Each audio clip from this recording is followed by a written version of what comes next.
canal Chupa essa manga, aqui estou eu, professor Jean, e agora para fazer a revisão do primeiro ano do ensino médio noturno Colégio Juvenal de Carvalho. E a partir de agora nós vamos começar a revisão e eu vou colocar aqui uma musiquinha aqui de fundo. Peraí. Adoro, só pra gente se concentrar. Eu vou baixar um pouco, que tá muito alto, certo? Peraí. Isso. E você já sabe que vai passar som de carro, som de menino gritando, som de avião, satanás, mas você presta atenção aqui em mim, beleza? Então pronto, o nosso conteúdo programático da nossa prova inclui, você sabe, eu vou só relembrar a matéria da primeira prova parcial, aquela que foi pesquisada, adoro, lembra daquela manhã bem docinha que ficou lá, beleza? E a última prova, meu Deus do céu, férias, meu Deus do céu, férias, chegando, adoro. Então nosso conteúdo programático é a formação dos reinos bárbaros, então é toda aquela apostilazinha da terceira etapa, tá certo? A formação dos reinos bárbaros, a Idade Média e o seu sistema feudal, e o inédito é a expansão árabe e o Islã, e a expansão muçulmana. A gente até destacou, né, com excelência, eu usei aqueles meus slides sobre o Estado Islâmico. Então, meu filho, olha, presta atenção. Então vamos lá, vamos revisar esse negócio aqui bem rapidinho, eu vou dar um estoque, tá certo? Então, tá ouvindo aí o som aí passando aí de carro, de moto, meu amigo, mas vamos aqui começar a nossa revisão, tranquilo? Deixa eu só baixar aqui um pouquinho aqui, que ainda tá alto aqui, peraí, pronto, ótimo. Gente, uma coisa que você tem que entender, que aí eu fiz questão logo no início da aula, foi destacar o nascimento do Islã, certo? Então, o nascimento do Islã é algo que você tem que ficar ligado, e você percebeu que o mundo árabe, tá certo? A princípio, o mundo árabe, ele surgiu como um dos filhos de Abraão, que são os famosos ismaelitas, mas você não pode vacilar que eu falei que os ismaelitas, eles são politeístas. Somente no século VII, que é a partir de Maomé, que começa a expansão do Islã. E aí nós destacamos, eu destaquei lá naquele fluxograma, naquele quadradinho lá, eu coloquei lá o nome do Maomé, destaquei o seu livro sagrado que chama-se Alcorão, ou simplesmente Corão, e claro, ele é cheio de obrigações aos muçulmanos, como esmolas, tá certo? Aí outra coisa também que é o descanso no mês do Ramadã. Então tem uma série de implicações que anseiam uma vida de oração. Então existem vários postulados que formam um seguidor do Islã, tá certo? Você sabe que o que é convertido ao Islã, que é a religião, ele passa a ser chamado de muçulmano, que é obediente à vontade de Alá. Então isso aqui é muito simples, você não pode vacilar, tá certo? Outro destaque também que a gente pode dar sobre o mesmo assunto é o seguinte, que claro, que essa expansão, a expansão muçulmana, tá certo? Ela se dá pela liderança do povo árabe.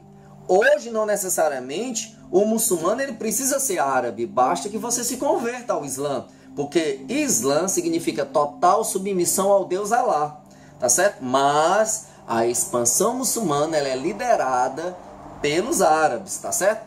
E ela, claro, ela é recheada, ela é marcada de costumes e crenças de um povo, tá certo? Tudo bem? Tranquilo? Então outra coisa também que a gente pode destacar é o seguinte, é que para que eu compreenda um assunto assim super polêmico, é a questão da unificação religiosa e política, tá certo? Que envolve a própria história do Maomé na Arábia. E aí eu preciso conhecer os fundamentos desse sincretismo. O que é sincretismo? Essa fusão, tá certo? O sincretismo religioso que marca, claro, a doutrina islâmica. Outra coisa importante também que eu não posso esquecer de tratar é justamente sobre o seguinte, existem dois ramos, os dois principais ramos do Islã. Como é o nome deles? Que aí, ideologicamente falando, eles se destacam até a partir da própria Alta Idade Média, e esse poder político ele até se confunde com o poder religioso. E aí, dotado de uma heterogeneidade, palavra difícil, a bicha é desse tamanho. Então, E aí a gente pode destacar nessas seitas que são bem rivais. São elas, os xiitas e os sunitas. E aí a gente até destacou nos slides que os sunitas são os mais fundamentalistas e radicais. Beleza? Não são os xiitas. A gente até viu alguns exemplos lá nos meus slides. Então, são esses dois grandes grupos. Só existem esses? Lógico que não. Tem uma série, os wahhabitas, os salafitas, tem uma série de divisões. Mas os principais são sunitas e xiitas. Tá certo? Outra coisa também importante que a gente tem que destacar a respeito disso é o seguinte. Já entrando no próprio Estado Islâmico, que eles são os mais bem organizados, são os mais endinheirados.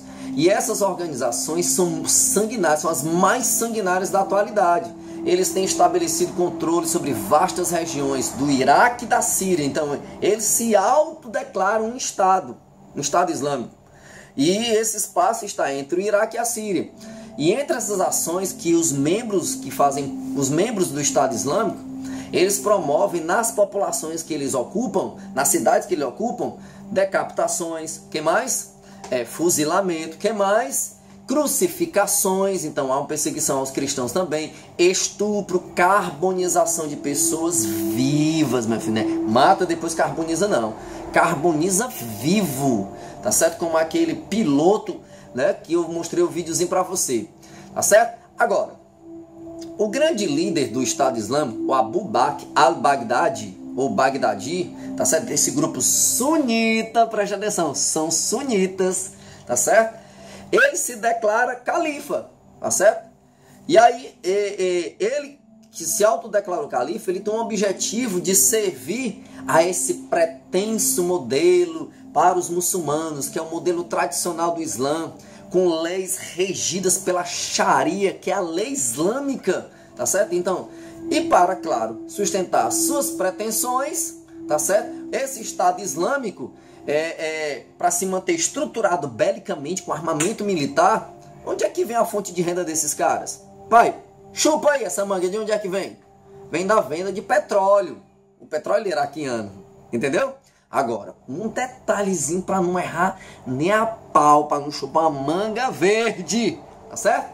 É o seguinte, gente, o Estado Islâmico começou atuando na Síria, como frente de ataque ao governo do Bashar al-Assad, lá na Síria, que é o atual presidente. Depois expandiu seu domínio para o Iraque. Síria e Iraque. Se tocou aí? Em seu início, olha, a pergunta aqui é a seguinte, presta atenção, ó. No início, a princípio, tá certo? Eles faziam parte, eles estavam vinculados, ligados, tá certo? O Estado Islâmico, a famosa Al-Qaeda, que já é um outro grupo, a Al-Qaeda do Osama Bin Laden. No início, eles faziam parte da Al-Qaeda. E hoje, já não fazem mais parte da Al-Qaeda, tá certo?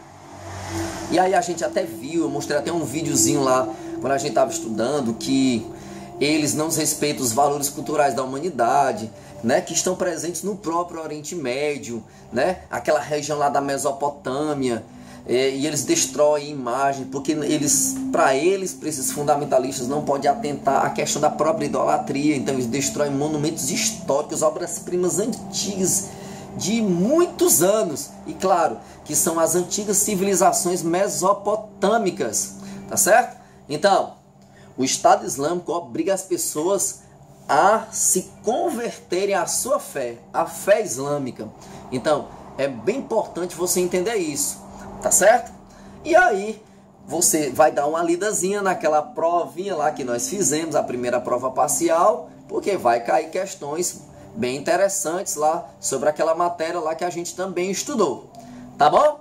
Tranquilo? Então, a revisão é bem simples, mas deixa eu dar aqui umas dicasinhas bem rapidinho lá daquela primeira matéria. Eu não devia fazer isso não, mas eu vou dar essas dicasinhas da primeira prova. Tá certo? Deixa eu destacar aqui uma coisa importante sobre a questão da cultura na Idade Média, tá certo? A cultura arquitetônica. Existe um estilo bem interessante na arquitetura medieval, que é o estilo gótico. Gente, não é aquele negócio de ficar todo de preto, não. Estou falando de arquitetura gótica. Então, ele se caracterizava por uma leveza e harmonia nas suas formas de luminosidade. Por quê? Porque nas igrejas góticas, né, da arquitetura medieval, eram cheios de janelas, de vitrais. Isso permitia a entrada de muita luz. Por isso essa harmonia nas formas de luminosidade, né? Por conta das várias portas e janelas, tá certo? Então, essa é a arquitetura, tá certo? A arquitetura gótica. Porque a românica é o contrário. Poucas portas. Aliás, poucas janelas. Então, muito fechada. Então, pouca luminosidade. Então, dá aquele ar de áspera, tá certo? De dureza. Então, é o contrário da arquitetura gótica. Agora, tem um toquezinho aqui interessante sobre um assunto que a gente estudou até sobre a história da cristandade, que é o Edito de Milão. Gente, o Edito de Milão, tá certo? Ele declarou, aliás, ele proclamou, tanto faz, se você achar melhor, liberdade de culto aos cristãos. Porque a gente aprendeu que Constantino disse ter se convertido ao cristianismo e deixou de perseguir e passou a ser agora um grande protetor da igreja. Então ele proclama liberdade de culto aos cristãos. O nome disso é Edito de Milão. O outro edito é o Edito de Tessalônica, que declara que o cristianismo agora é religião do Império Romano. Daí o surgimento da Igreja Católica Apostólica Romana. Tá certo? E aí a gente estudou sobre a primeira divisão da Igreja Católica. Porque a segunda divisão da Igreja Católica a gente só estuda no segundo ano, que é a Reforma Protestante. Então, a gente estudou que no início do século VIII, tá certo? O Império Bizantino tendo à frente, tá certo? O Leão Exáurico encontrava-se abatido diante da expansão muçulmana. Aí esse dito Leão, tá certo? Em que as derrotas do Império desviavam a adoração crescente dos fiéis, tá certo? As imagens do santo, ele resolveu destruir as imagens. Chupa aí essa manga, ele resolveu destruir as imagens. O nome desse movimento a gente chama de iconoclastia. Então, a Igreja Romana Ocidental, ela classificou como iconoclastas, como uma das heresias, a iconoclastia, que é justamente a destruição das imagens. Tá certo? Deixa eu ver se eu destaco outra coisa aqui importante também. Deixa eu ver, deixa eu pensar aqui, outra coisa que eu poderia também destacar aqui para você. Pronto, só mais esse, tá certo? São as famosas corporações de ofício da Idade Média.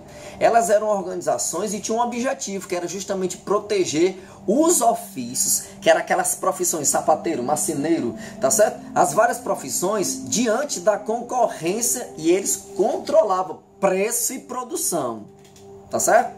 Esse era o objetivo das corporações de ofício. Então não havia liberdade econômica, tá certo? Na verdade, a corporação ela protegia as várias profissões ou os ofícios, a mesma coisa, viu? Tá certo? Contra a concorrência. Então, não era livre a concorrência, porque não existia o capitalismo, tá certo? A gente está aqui na Idade Média. Entenderam? Tá bom? E só para fechar, não esqueça que na sociedade feudal havia um vínculo humano característico e fazia parte até de um elo de subordinado e chefe mais próximo. O nome disso, nessa escala hierárquica, nós chamamos de relação de suzerania e vassalagem. Suzerania e vassalagem.